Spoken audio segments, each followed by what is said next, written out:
Pensando na mensagem de hoje à noite, Deus me dirigiu numa direção de nós falarmos um pouquinho sobre avivamento. O tema de hoje é missões. E se nós queremos ver Deus fazer alguma coisa com relação à obra missionária no nosso coração e na nossa igreja, Deus precisa fazer uma obra avivando o seu coração e o meu coração.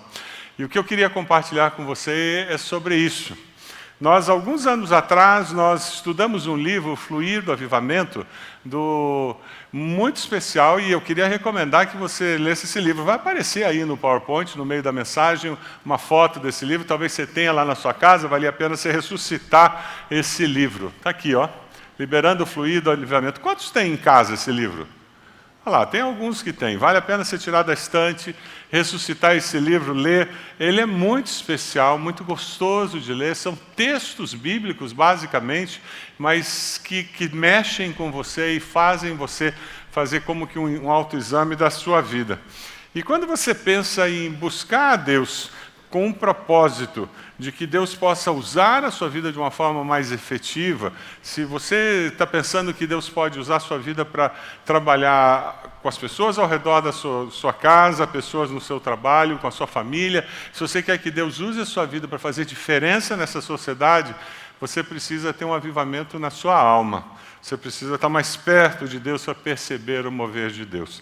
E quando a gente pensa em avivamento, a gente pensa em um movimento exagerado de Deus, não é mesmo? É desse jeito que você enxerga isso acontecer. É como se fosse uma enchente. Mas, normalmente, quando a gente pensa em enchente de uma forma negativa, né? Quando você vê a notícia na televisão sobre enchente, sempre é com desgraceira, né? É gente que ficou sem casa, é gente que morreu, é população que foi colocada de lado, e a gente sempre vê enchente com a conotação negativa. Mas eu queria falar sobre enchente de uma perspectiva positiva, como aparece nesse texto lá de Isaías 44:3. Vamos ler juntos esse texto? Vamos lá? Pois derramarei água na terra sedenta e torrentes na terra seca. Derramarei meu espírito e minha bênção sobre seus descendentes. Eu queria falar de uma enchente que cai na terra seca. Você já viu chuva de verão que cai numa terra seca? O que acontece com aquela água? É sugada, não é mesmo? O que eu queria que a gente começasse a pensar aqui é sobre um mover de Deus, uma enchente da presença de Deus na sua vida, de tal maneira que a sua alma matasse a sede da presença de Deus. Eu pedi ao pastor Renato, algum tempo atrás, que ele fizesse um vídeo para mim, e eu já tenho usado esse vídeo em várias situações.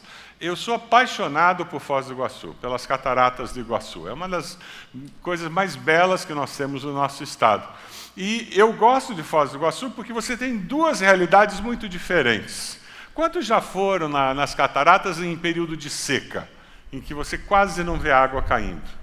E quantos já foram em período de cheia que você não consegue conversar de tanta água que está caindo? É quando eles fecham aquela ponte, né? Dá uma olhadinha nesse vídeo para você ver esse contraste. Aí é o período de seca.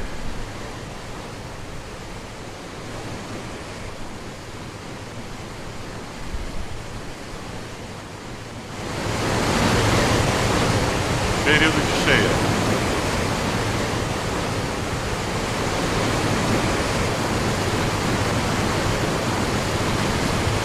Aquela ponte no meio, ela é fechada por uma questão de segurança. O contraste é absurdo.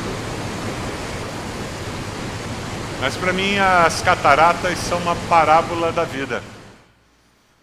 Todos nós temos na nossa vida espiritual períodos de cheia e períodos de seca, não é verdade? Todos nós. Temos momentos em que nós percebemos com mais intensidade, mais clareza a presença de Deus, e alguns períodos em que parece que a coisa está um pouco mais seca. Jesus fala sobre isso lá em João 7, quando ele diz: quem crer em mim, como diz a Escritura, do seu interior fluirão rios de água viva. Ele estava se referindo ao Espírito que mais tarde receberiam os que nele crescem. Rios de água viva. A possibilidade de eu ter uma relação com Deus tão intensa que do meu interior transborda a presença de Deus e molha as pessoas ao meu redor com essa presença de Deus. Aqui a gente tem a primeira lição sobre o que é um avivamento genuíno. O avivamento genuíno de Deus na vida de uma pessoa contamina e abençoa aqueles que estão ao nosso redor. Ele não é egoísta. Ele não é uma experiência só do indivíduo. Ele não é alguma coisa que fica contido. Porque o mover de Deus na minha vida não pode ser contido, porque ninguém consegue conter a presença e o mover de Deus. Amém? Essa é a segurança que nós temos. Porque no momento em que você consegue conter o seu Deus, ele deixou de ser Deus. Ele virou menor do que você. É justamente porque ele é infinitamente maior do que você que ele transborda e ele começa a tocar as outras pessoas ao seu redor. Se você é alguém que deseja conhecer mais desse Deus, então você precisa buscar, não o avivamento de Deus, mas o Deus do avivamento. Você precisa buscar a Deus como pessoa, e não as bênçãos desse Deus, não os benefícios de ter uma relação com esse Deus, não o que Deus pode fazer por você. Infelizmente, nos nossos dias, a relação de muitas pessoas com Deus é uma relação utilitária, é uma relação de consumo. Eu vou à igreja porque eu quero receber, porque eu quero ter paz, porque eu quero que Deus me abençoe, eu vou entregar o dízimo para Deus me fazer prosperar financeiramente, eu vou dar essa oferta, porque se eu fazendo isso, Deus faz aquilo, e transformamos a nossa relação com Deus num balcão de negócios, e porque não experimentamos, talvez, na nossa casa de origem, na nossa família de origem, um amor que não fosse condicional, nós transportamos para Deus uma relação em que Deus me ama se eu faço isso, Deus me ama se eu faço aquilo, eu sou aceito por Deus se eu fizer determinadas coisas, e nunca experimentamos de fato o que é graça, favor imerecido. Deus me ama porque Ele é Deus. E quando eu busco a Deus simplesmente porque Ele é Deus, aí a secura da minha alma acaba.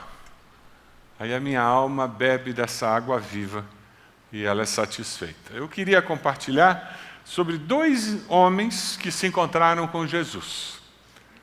E 2 homens que tiveram experiências radicalmente diferentes com relação a esse encontro com Jesus. O primeiro deles, é bem conhecido, é Zaqueu. Você conhece a história de Zaqueu? Um homem baixinho que tinha dificuldade para enxergar Jesus, que caminhava pela multidão. O texto está lá em Lucas 19, de 1 a 10. Vamos ler juntos o texto? Ele vai ser projetado na tela, assim todos podemos ler na mesma tradução. Vamos lá? Jesus entrou em Jericó e atravessava a cidade. Havia ali um homem rico chamado Zaqueu, chefe dos publicanos. Ele queria ver quem era Jesus, mas sendo de pequena estatura, não o conseguia, por causa da multidão. Assim correu adiante e subiu numa figueira brava para vê-lo, pois Jesus ia passar por ali. Quando Jesus chegou àquele lugar, olhou para cima e lhe disse: Zaqueu, desça depressa, quero ficar em sua casa hoje. E então ele desceu rapidamente e o recebeu com alegria. Todo o povo viu isso e começou a se queixar. Ele se hospedou na casa de um pecador. Mas Zaqueu levantou-se e disse ao Senhor: Olha, Senhor, estou dando a metade dos meus bens aos pobres. E se de alguém extorquir alguma coisa, devolverei 4 vezes mais. Jesus disse: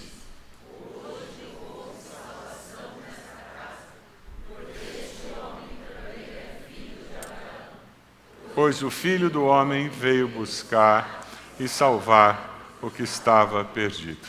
3 coisas nós podemos falar sobre Zaqueu. Existia intencionalidade por parte dele. Ele sabia o que queria. Ele queria ver Jesus. Zaqueu era uma pessoa que tinha um coração sensível, porque na hora que Jesus se volta para ele e diz que quer ir na casa dele, ele desce correndo. E ele era ousado. Você consegue se imaginar chegando na sua casa e dizendo para o seu esposo, ou dizendo para a sua esposa, querida, venderemos tudo o que temos, porque metade do que temos vamos dar aos pobres. Consegue se imaginar falando isso?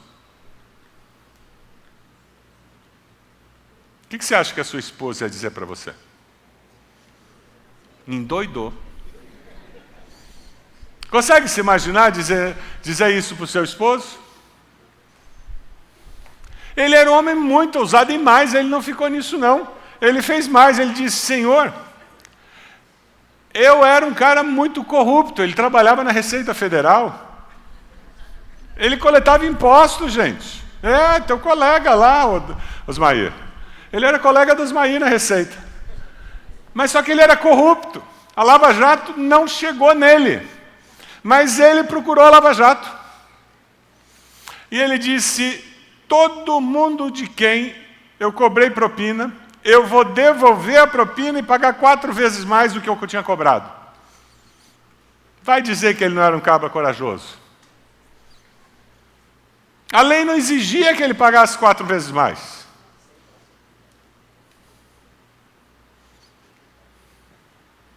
É interessante porque aqui nós vemos uma grande transformação. O avarento dá aos pobres, o desonesto restitui o que roubou. Você acredita que Deus é o Deus do impossível ou não? O seu Deus é o Deus do impossível? Jesus faz com que o impossível aconteça? Sim ou não? Então por que você continua duvidando? Eu garanto que lá na sua casa tem um impossível em cima da prateleira, não tem? Eu garanto que lá no seu trabalho tem um impossível que está lá em cima da mesa amanhã. Não tem? E por que você continua duvidando? É bonito dizer que para Zaqueu é o Deus do impossível, e para você? É interessante, porque quando você se aproxima de Jesus, e você vem com o coração aberto para ver o agir sobrenatural de Deus, você tem que vir com a fome que Zaqueu veio. Pastor Russell Shedd disse que, biblicamente, seria inconcebível pensar que o avivamento viria sem humilhação, oração, busca pela presença do Senhor e o abandono de pecado.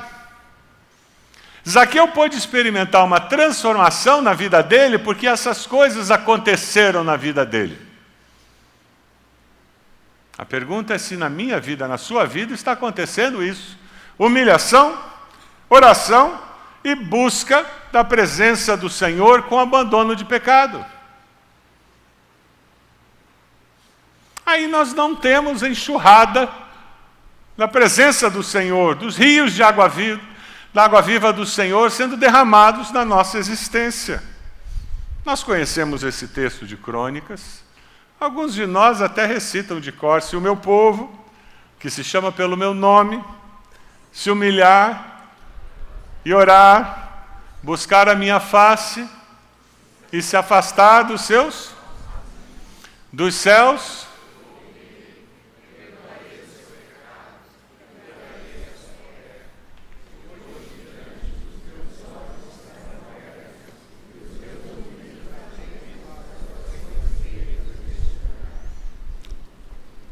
o que precisa ser curado na sua vida?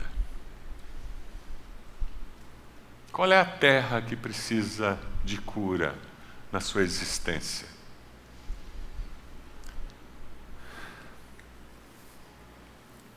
Qual é o caminho que precisa ser endireitado?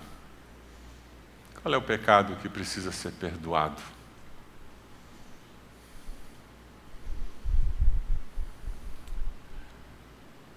Se nós queremos experimentar esse mover de Deus em abundância na nossa igreja, na nossa família, na nossa vida, precisa haver uma postura da nossa parte que represente essa busca. precisa existir fome de Deus. Esse Deus do avivamento, esse Deus que enviou o seu Filho. Tem um texto de Provérbios que não é muito lido, nem muito falado, mas que tem uma mensagem preciosa demais. Provérbios 27, 7. Ele diz: quem está satisfeito despreza o mel, mas para quem tem fome, até o amargo é doce. Eu vou ler de novo. Quem está satisfeito despreza o mel, mas para quem tem fome, até o amargo é doce. Nós tivemos durante muitos anos uma situação de Natal em que o meu sogro sempre gostou de dormir cedo, então ele jantava às 7 da noite, era o jantar de Natal na família da minha esposa, e nós comíamos, e minha sogra exagerada, sempre tinha muita comida em casa, e nós jantávamos às 7 da noite, repartíamos os presentes, lá pelas 10h30, 11 horas, e íamos para a casa do meu irmão. Minha cunhada também exagerada. Nós chegávamos lá, tinha outro banquete, porque eles repartiam os presentes, abriam os presentes à meia-noite. Quando eu chegava na casa do meu irmão, gente, eu olhava aquela mesa farta, eu não tinha nem vontade de olhar para aquela comida. Já aconteceu isso com você? O problema não estava com a comida, estava comigo. Eu não tinha fome mais. É disso que Provérbios está dizendo. Quem está satisfeito, despreza o mel. Quem tem fome, até o que é amargo se torna doce. O que minha mãe dizia, quando criando 3 filhos homens, e quem tem filho homem na adolescência sabe do que eu estou dizendo, caiu na frente, não se moveu por 5 segundos, come. Aquela fase da draga. E de vez em quando a gente começava a reclamar da comida para ela. A minha mãe olhava e dizia: o problema de vocês não é a comida. Vocês não estão com fome. Tempero de comida é fome. E é uma grande verdade. O Dr. Frisell, nesse livro que eu mencionei para vocês, ele diz: se nossas almas estão cheias de preocupações, prazeres, amor às riquezas, desejos deste mundo, você estará tão cheio que desprezará o mel da comunhão com Deus. Eu vou ler de novo. Se nossas almas estão cheias de preocupações, prazeres, amor às riquezas, desejos desse mundo, você estará cheio e desprezará o mel da comunhão com Deus. Sabe aquela criança que come doce antes do almoço? Aí ela senta na mesa, dá 2 garfadas e faz o quê? Não quero mais. O problema não está com a comida. É porque ela não tem mais o quê? Apetite. Ela não tem fome. Por quê? Ela satisfez a fome com o doce. O nosso problema é que muitas vezes nós chegamos na igreja num culto como esse e a nossa alma está satisfeita, cansada de tudo que a gente fez no domingo à tarde. A nossa mente já está cansada. Muitas vezes, quando nós abrimos a Bíblia à noite, antes de dormir, a nossa alma não está mais com fome do mel de Deus, porque a gente quer dormir. É por isso que a leitura é maçante. É por isso que eu leio e não escuto Deus falar. Quem sabe eu acordo de manhã cedo, e eu vou ler um devocional rapidinho antes de ir para o trabalho, mas eu estou com sono porque eu fui dormir tarde, eu estava alimentando a minha alma com aquele filme no Netflix que eu assisti até as 2 da manhã, ou com aquele videogame que eu joguei até as 3. E agora eu vou ler aquele devocional com uma postura meio que legalista para cumprir e checar o meu checklist de que eu fiz. Mas a minha alma não tem sede nem fome da presença de Deus, porque na realidade ela está satisfeita. Quem sabe a minha alma tem se alimentado tanto de rancor, amargura, ressentimento, que quando eu tento orar, ela não tem fome. É como aquela criança que se encheu de doce antes da comida. Aquilo que vai nutrir de fato o corpo, ela não consegue mais comer, porque ela matou a fome com o alimento errado. Se nós queremos ser uma igreja que busca a Deus, se nós queremos ser discípulos que de fato experimentam o mover de Deus na nossa vida, nós precisamos avaliar com o que nós estamos alimentando a nossa alma. Quando estamos alimentando a nossa alma, para ver se na hora certa nós estamos com fome da presença de Deus.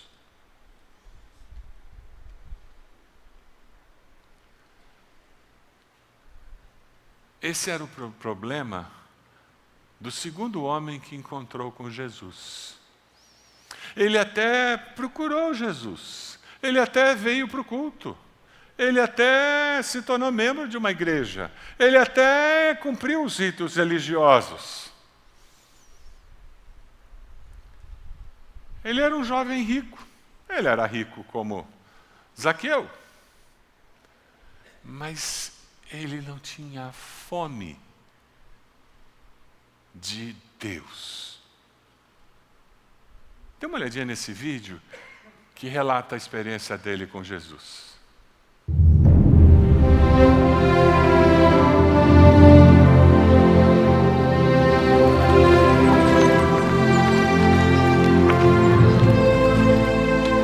Bom, mestre,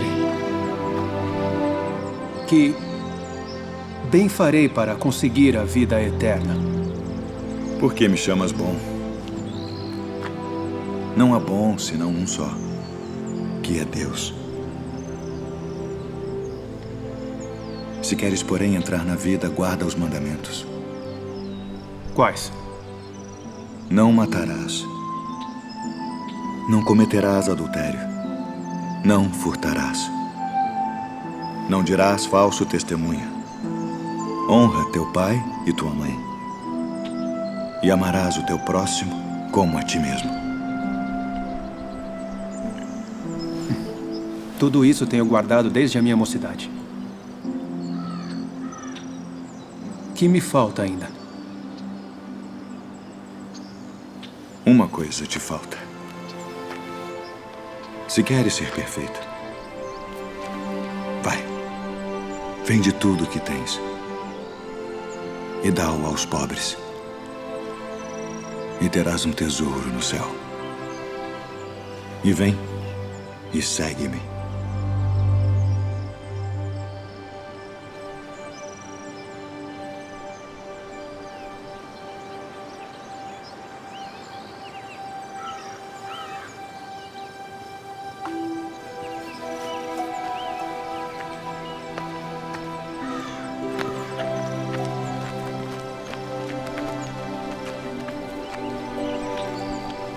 Em verdade vos digo que é mais fácil passar um camelo pelo fundo de uma agulha do que entrar um rico no reino de Deus.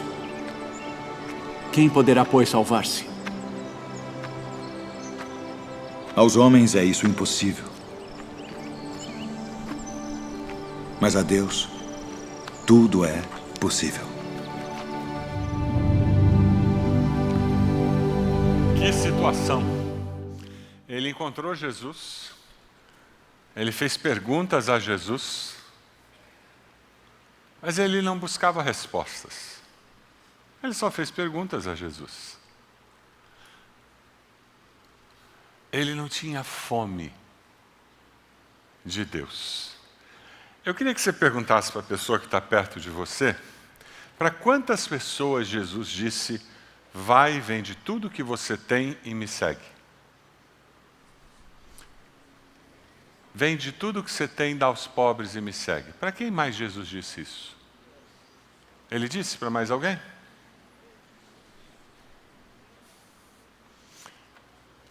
Esse jovem rico foi a única pessoa que ouviu isso de Jesus. Sabe por quê?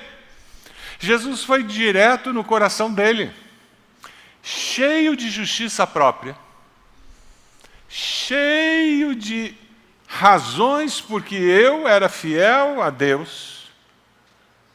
Ele não percebia quem estava no trono do seu coração. As suas riquezas. E Jesus foi direto no ídolo do seu coração. E ele não tirou do trono do seu coração aquele Netflix,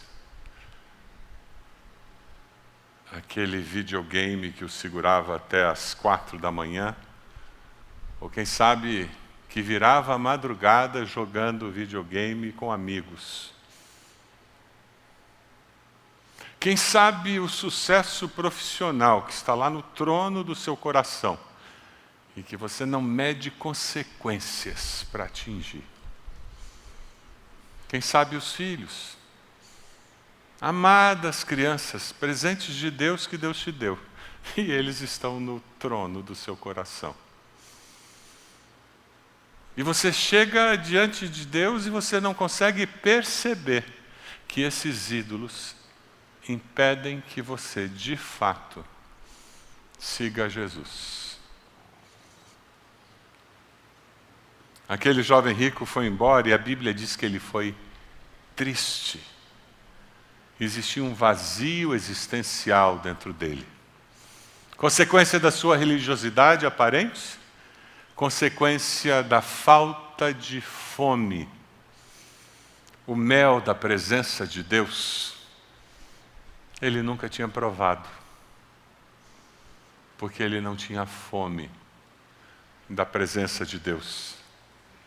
O apetite dele sempre estava satisfeito com algo mais. O triste da história é que, embora ele fosse muito rico, ele era, na realidade, muito pobre. É sobre isso que nós lemos lá em Apocalipse, que o apóstolo João fala em Apocalipse 3:17, quando ele diz, você diz, estou rico, adquiri riquezas e não preciso de nada. Essa era a postura dele. E é assim que ele faz perguntas a Jesus. Você não reconhece, porém, que é miserável, digno de compaixão, pobre, cego e que está nu.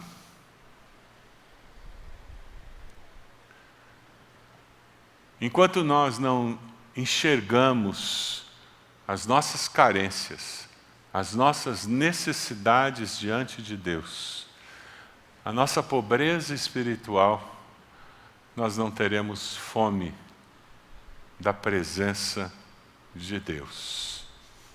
Porque a nossa justiça própria, as nossas obras, serão empecilhos para que nós possamos, de fato, experimentar o mover de Deus nos nossos corações. É interessante porque o rei Davi era muito rico. Quando você lê a história de Davi, no final da vida dele, ele separa bens para a construção do templo. Já que Deus disse que ele não construiria, então ele separou bens para que o filho dele construísse o templo. Veja o relato lá em 1 Crônicas. Com muito esforço, providenciei para o templo do Senhor, e começa uma descrição, 3.500 toneladas de ouro. Para e pensa, quanto vale 3.500 toneladas de ouro? É muito ouro. Aí quando vai para a prata, ele junta um pouco mais, porque prata tem menos valor que ouro. 35 mil toneladas de prata. E mais bronze, ferro do que se pode calcular, além de madeira e pedra. Gente, isso foi o que ele separou para a construção do templo. Fora isso, ainda existia a fortuna pessoal dele. Esse era Davi, o rei Davi. Agora veja o que esse rei Davi afirma no Salmo 86, 1.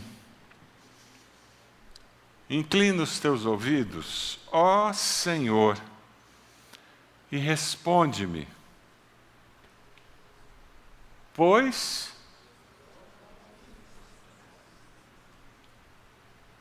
o que ele disse que ele era? Qual foi a última vez que você disse para Deus que você era pobre e necessitado? Qual foi a última vez que você chorou pelos seus pecados? Qual foi a última vez que você disse, Deus tem misericórdia de mim, pecador, tem misericórdia de mim, pecadora? Qual foi a última vez que você se chamou de pecador e pecadora diante de Deus? Ah, meus queridos, se você quer de fato experimentar o mover de Deus na sua vida, o mover de Deus na sua família, fazendo com que aqueles impossíveis aconteçam,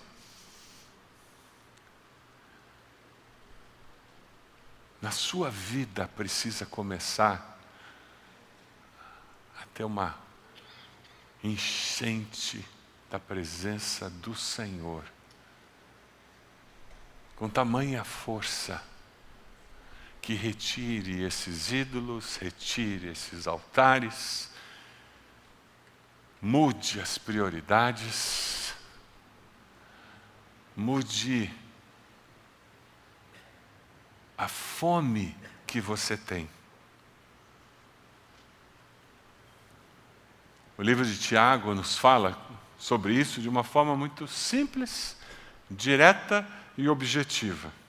Vamos ler juntos? Aproximem-se, vamos lá? Aproximem-se de Deus, e Ele se aproximará de vocês. Pecadores, limpem as mãos, e vocês que têm a mente dividida, purifiquem o coração. Entristeçam-se, lamentem-se e chorem. Troquem o riso por lamento e a alegria por tristeza. Humilhem-se diante do Senhor. O que vai acontecer quando nós nos humilharmos na presença do Senhor? O que vai acontecer?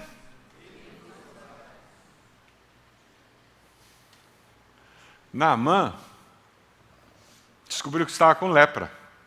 Tinha uma jovem judia que trabalhava para sua esposa, ela disse, o profeta lá do meu povo pode curá-lo. A esposa insistiu tanto que ele foi até lá.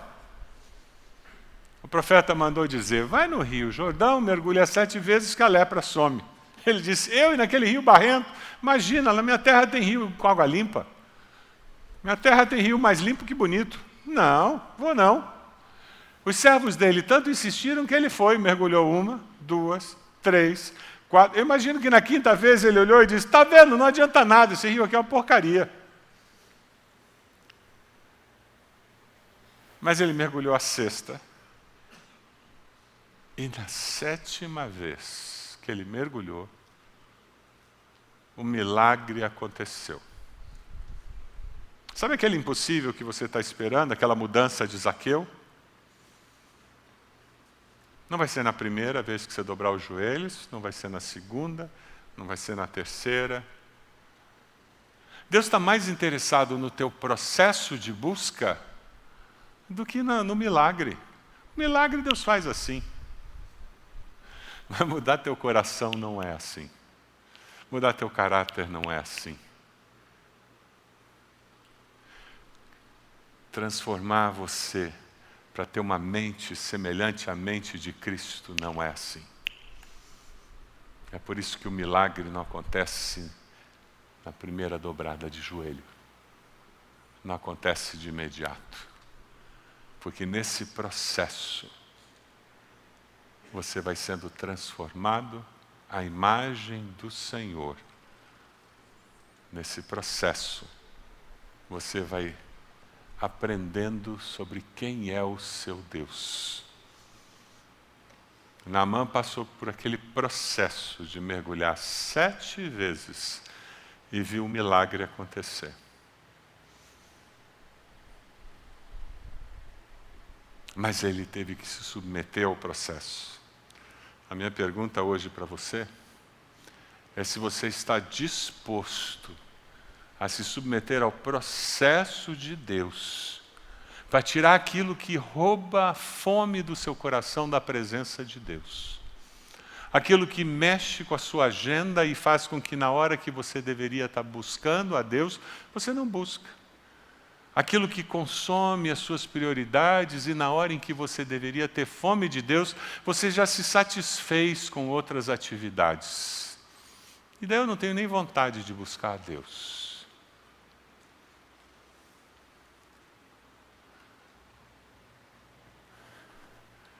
Eu gosto muito de ler sobre avivamento. Eu li uma história que eu achei muito interessante. O evangelista Chapman, ele tinha um sonho de se encontrar com John Hyde. E John Hyde, ele visitou Londres e amigos comuns conseguiram que ele se encontrasse com John Hyde. E eles estavam no mesmo quarto, se foram apresentados, sentaram numa poltrona, o outro na outra. E John Hyde olhou para ele e disse, vamos orar. Baixou a cabeça e começou a orar. Quem pode manda, quem tem juízo obedece. Ele abaixou a cabeça e começou a orar. Silêncio. Aí, de repente, depois de algum tempo orando, sabe aquele silêncio que parece que não acaba nunca? Ele abriu o olho, deu uma olhadinha para ver se ele estava dormindo. Não, ele estava orando. Ele continuou orando. E minutos intermináveis passaram. E o relato que o Chapman faz, ele disse que depois de muitos minutos naquele silêncio, de repente o Hyde simplesmente disse, ó Deus. E foi só isso que ele falou em voz alta. E o Chapman disse, foi como se o céu viesse à terra. Algo parecido com o que a gente lê sobre o Monte da Transfiguração. A presença de Deus se instalou naquele quarto. E mais nada foi falado nos próximos minutos em que nós ficamos ali orando. Porque a presença de Deus foi manifesta. É disso que nós estamos falando. De você conhecer a Deus dessa maneira. Da fome da sua alma, você conhecer a Deus dessa maneira. Você pode abaixar sua cabeça?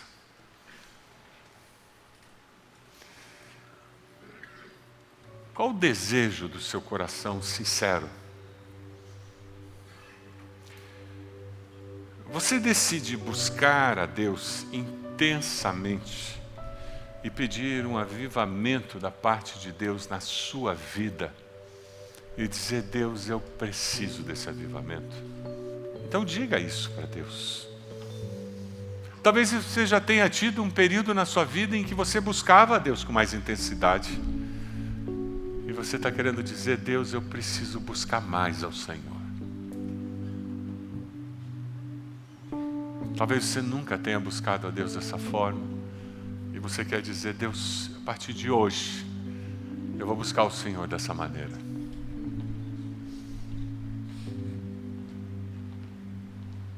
Quem sabe você está aqui e você nunca confessou a Jesus como teu Senhor e Salvador pessoal.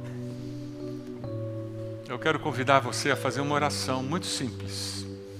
em que você reconhece que é pecador, pecadora, pede perdão ao Senhor e confessa Jesus como Senhor e Salvador. Você reconhece que aquele sacrifício na cruz foi pelos seus pecados.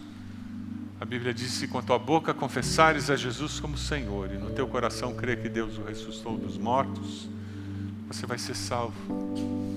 Então repita essa oração no seu coração dizendo: Senhor meu Deus, eu me arrependo dos meus pecados. Diga isso para Deus.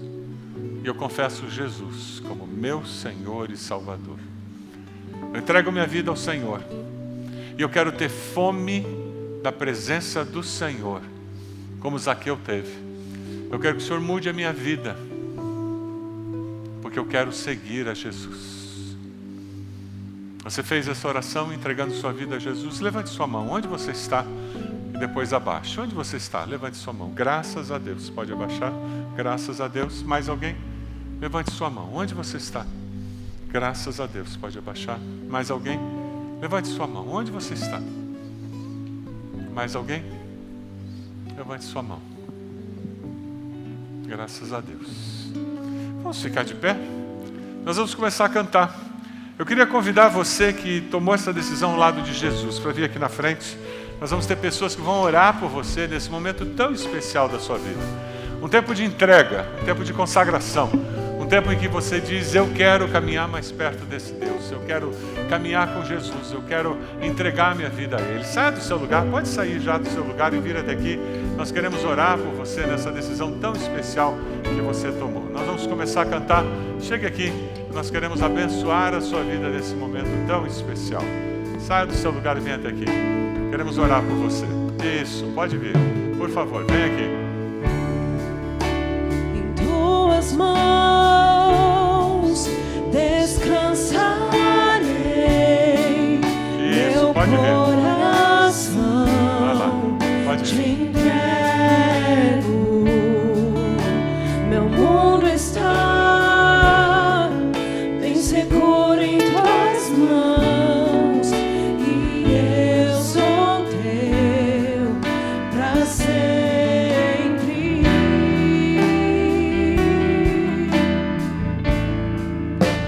Sim, eu creio em ti, Jesus. Eu pertenço a ti, Jesus.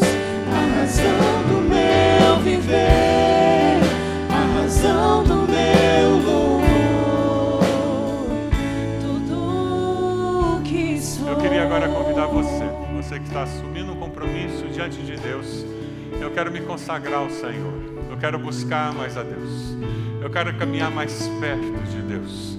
Eu quero reafirmar meu compromisso com o Senhor. Saia do seu lugar, chega aqui. Nós vamos terminar esse culto orando por você, pedindo que Deus abençoe sua vida. Saia do seu lugar, vem até aqui. Você vai estar dizendo: eu quero reafirmar o meu compromisso de seguir ao Senhor mais de perto. Saia do seu lugar, vem até aqui. Nós queremos orar, abençoando a sua vida nesse momento tão especial. Saia do seu lugar, vem até aqui e nós vamos orar por você. Graças a Deus, isso mesmo. Chega aqui, pode chegar. Pode chegar. Tempo de confirmar, tempo de reafirmar, de assumir compromisso novo, de confirmar compromisso antigo. Se tem alguém aqui do seu pequeno grupo, chegue aqui para abraçar essa pessoa, para abençoar essa pessoa nessa decisão tão especial. Se você está vendo alguém do seu pequeno grupo aqui, chegue até aqui e abrace a pessoa nessa hora tão especial. Faça isso. Nós vamos continuar cantando enquanto as pessoas estão chegando.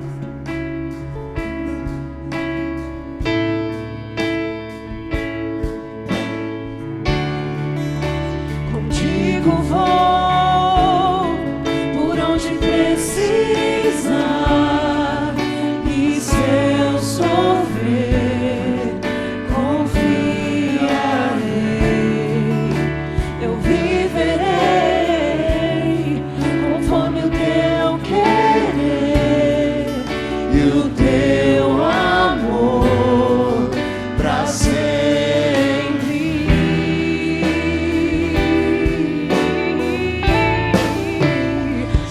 Eu creio em ti, Jesus. Eu pertenço a ti, Jesus.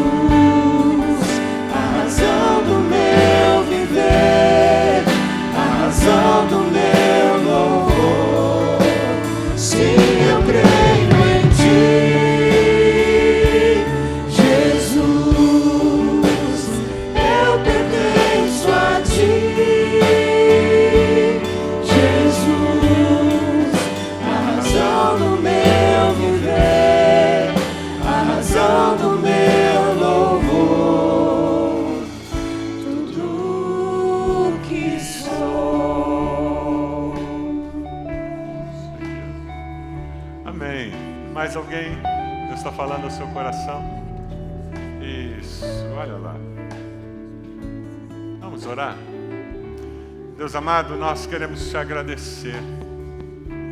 Te agradecer porque o Senhor fala conosco, o teu Santo Espírito se move no nosso meio e nos nossos corações. Te agradecer porque o Senhor se revela através da tua palavra. O Senhor confirma valores e princípios que são do Senhor. E nós queremos, ó Deus, pedir que o desafio da tua palavra nessa noite continue ecoando nas nossas almas durante essa semana, Deus. Ó Pai, nós queremos pedir que o Senhor nos dê discernimento, para que nós possamos perceber tudo aquilo que tira o nosso apetite da presença do Senhor. Tudo aquilo que engana a nossa mente, que engana a nossa alma e faz com que a gente não busque ao Senhor com a intensidade que deveríamos buscar. Ó Deus, perdão porque tantas vezes, nós não buscamos ao Senhor em primeiro lugar. Perdão, Senhor. Perdão, Pai amado, porque tantas vezes não buscamos o Teu reino em primeiro lugar. E com isso perdemos as bênçãos que o Senhor tem reservadas para nós. Com isso, deixamos de ser bênção como o Senhor gostaria que nós fôssemos. Perdão, Deus. Nós saímos desse culto dependendo da Tua graça, Senhor, da Tua misericórdia. Nós te agradecemos porque as Tuas misericórdias se renovam a cada manhã. Porque gracioso e bondoso como o Senhor é, o Senhor não apenas perdoa os nossos pecados, mas o Senhor nos limpa de toda maldade, toda iniquidade. E o que nós queremos é que o Senhor nos leve com uma disposição nova, com um desejo novo, com um compromisso novo. Nos unimos a esses irmãos e irmãs que dizem: eu renovo o meu compromisso, eu assumo um novo compromisso. Ó Deus, com Teu Santo Espírito, confirme e dê a eles a alegria da vitória em nome de Jesus. Esses que tomam uma decisão ao lado de Jesus, Deus, sela o coração deles com Teu Santo Espírito e permita que o viver a nova vida com Jesus seja algo incrivelmente novo para cada um deles. Nos leve com a Tua graça, Senhor. É a nossa oração, no nome de Jesus. Amém, Senhor.